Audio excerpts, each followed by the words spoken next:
untuk berbicara tentang hal yang penting. Dan di sini kita mengetahui kalau Daegun ini menderita kanker di otaknya dan dia sudah nggak punya siapa-siapa lagi. Tapi dia ini adalah orang yang bisa dibilang cukup kaya lah ya.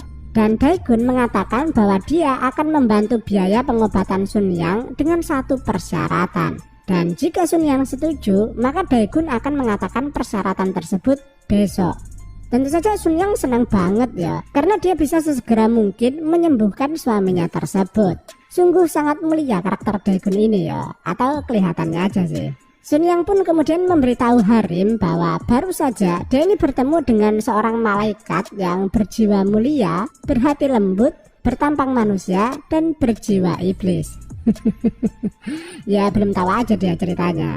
Keesokan harinya, Sun Yang kemudian pergi ke rumah Daegun yang bisa dibilang cukup besar ya, meskipun dengan gaya kuno. Dan disinilah kemudian Sun Yang kaget ketika Daegun mengutarakan syarat yang dimaksud. Jadi Daegun ini kan sakit udah lama, dan akibat sakitnya tersebut kemudian secara tidak langsung berefek ke burungnya. Jadi selama ini burung Daegun ini dalam mode hibernasi alias tidur terus nggak bangun-bangun. Dan Daegun ini mengatakan bahwa di sisa hidupnya ini dia ini pengen banget bisa merasakan nikmatnya bikang anget meskipun itu cuma sekali. Dan di sini Sun Yang pun agak down ya mendengar persyaratan tersebut. Sun Yang kemudian meminta waktu untuk berpikir ulang dan dia kemudian pulang. Sehingga malamnya dia mencoba mencuri surat tersebut. Tapi ternyata Daegun sudah menduganya dan sekali lagi mengatakan bahwa Sun Yang bisa memiliki uangnya jika ia berhasil menuruti persyaratan Daegun. Nah, dirasa tidak punya pilihan lain, akhirnya Sun Yang pun kemudian mencoba menuruti permintaan Daegun, yaitu dengan cara mencoba tarian erotis. Dan di sini Sun yang tadinya terlihat biasa aja, kalian bakal sadar bahwa dia ini semlohe banget loh. Namun terlepas dari usaha Sun Yang tersebut, Daegun ini masih aja tetap nggak bisa merasakan hawa kehidupan yang hadir di burungnya tersebut. Keesokan harinya, Sun Yang browsing-browsing untuk mencari informasi apapun itu yang sekiranya bisa membuat tiang listrik bisa menjadi kokoh lagi. Dan dengan informasi tersebut, dia pun langsung berbelanja rempah-rempah yang dimaksud dan langsung memasaknya. Tapi tetap aja nggak berhasil. Sampai kemudian pas Sun Yang sedang berbelanja rempah-rempah tersebut, dia kemudian dipanggil oleh seorang laki-laki tua yang melihat isi belanjaannya dan dia langsung tahu bahwa itu untuk keperluan dunia perburungan. Kemudian laki-laki itu memberitahu cara pengolahan yang benar untuk mendapatkan hasil yang maksimal. Dengan segera Sun Yang mempraktekkan ilmu yang baru saja didapatkannya. Keesokan harinya, akhirnya ramuan kemarin ternyata berhasil. Terlihat Daegun yang begitu senang, tapi Sun yang kemudian sadar bahwa burung yang sudah terbangun sudah sewajarnya harus ditidurkan lagi. Akhirnya Sun Yang pasrah ketika Daegun memaksanya untuk berbagi lahan bercocok tanam. Dan setelah selesai, Sun Yang pun menagih janji Daegun. Namun Daegun mengatakan bahwa barusan itu cuma tes drive aja, yang tentu saja membuat Sun Yang ini marah ya.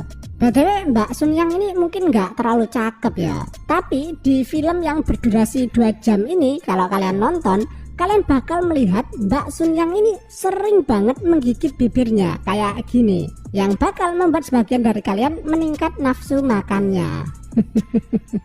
Sun Yang pun kemudian pulang dan menangis karena dia ini merasa ternodai yang bahkan nggak bisa dicuci pakai rinso. Namun Harim ini nggak ngerti ya kenapa istrinya tersebut menangis.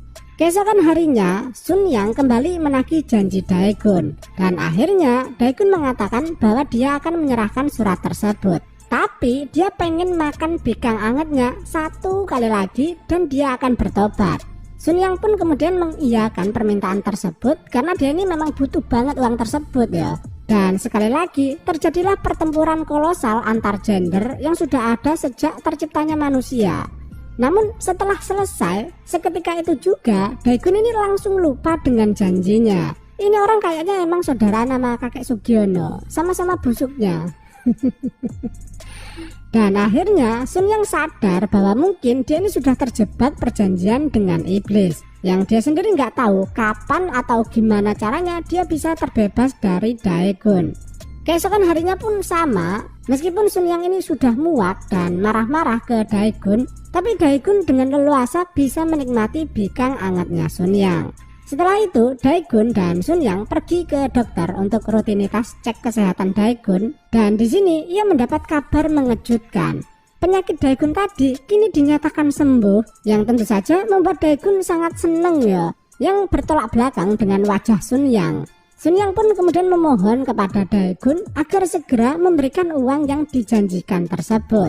Tapi Daegun yang kini sudah sehat dan juga burungnya yang sudah berkicau setiap hari sadar bahwa dia ini sekarang memiliki kuasa atas tubuh Sun Yang. Bahkan suatu malam dia ini nekat datang ke tempat tinggalnya Sun Yang dengan dalih ingin bertemu dengan Harim. Dan Harim yang nggak tahu watak asli Daegun ini adalah seorang kakek durjana, tentu saja menyambutnya dengan senang hati. Karena dia inilah yang bakal membantunya untuk mencarikan donor mata dan juga membiayainya. Namun di sini kalian bisa melihat ya bahwa apa yang diucapkan Daegun sangat berbeda dengan perbuatannya. Berhubung Harim ini nggak bisa melihat kan, dia ini melecehkan Sun Yang di depan suaminya. Dan ketika pulang, Sun Yang yang sangat marah kemudian napuk pipi Daegun. Dan di sini Daegun yang sudah merasa menjadi lelaki normal dan sehat, perkasa melebihi Harim, kemudian justru mengatakan bahwa dia ini jatuh cinta kepada Sun Yang. Keesokan harinya, Sun Yang menemui Kim sambil minum Kiranti Galian Singcrot dan meminta saran kira-kira apa yang harus dia lakukan agar bisa terbebas dari kutukan ini. Dan Kim memberikan sebuah ide yang sangat brilian. Menuruti ide Kim tadi, Sun Yang kemudian datang ke tempat Daegun, tapi dia ini nggak marah-marah, dan justru kebalikannya. Sun Yang berakting seolah-olah dia ini jatuh cinta juga kepada Daegun dan merasa muak harus mengurusi orang buta. Mendengar hal itu, Daegun pun merasa senang ya dan kepedean dengan performa titik dewa pengguncang goa miliknya. Dan dengan semangat 45, dia pun langsung menggenjot Sun Yang di sofa. Setelah selesai, 5 menit kemudian dia menggenjot Sun Yang di luar rumah. Dan setelah itu di dapur. Setelah itu pindah di ranjang. Dempor dengkulmu. Dan ketika di rumah, barulah dia bisa mengeluarkan ekspresinya yang sebenarnya. Di mana Sun Yang ini berkorban dan melakukan semua itu tadi agar dia bisa segera melihat suami yang dicintainya ini kembali seperti sedia kala. Keesokan harinya, Sun Yang pergi kencan dengan Daegun, dan di sini Daegun yang sudah sangat jatuh cinta ini kemudian meminta agar Sun Yang tinggal dengannya dan pergi meninggalkan Harim. Sun Yang menyetujui hal tersebut, tapi dia meminta agar Daegun tetap menyembuhkan Harim seperti janjinya dulu. Barulah Sun Yang akan pergi meninggalkan suaminya dan tinggal bersama Daegun. Daegun pun terbujuk dan akhirnya memberikan uang yang dijanjikan beserta surat pernyataan miliknya. Dengan segera Sun Yang pulang dan memberitahu suaminya bahwa besok dia harus segera berangkat ke luar negeri untuk melakukan operasi mata. Dan semua itu sudah dibiayai oleh Daegun. Setelah itu, di sini terlihat Sun Yang yang datang ke rumah Daegun membawa koper besar yang menyatakan bahwa dia kini akan hidup bareng Daegun. Daegun tentunya senang banget ya, akhirnya dia bisa memiliki wanita yang diidam-idamkannya ini. Dan dengan segera dia pun melakukan penggenjotan.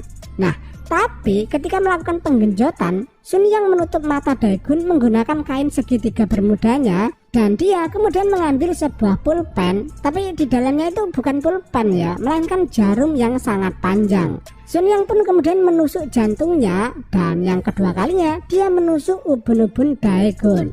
Dan beberapa detik kemudian, akhirnya Daegun pun modiar dalam kenikmatan.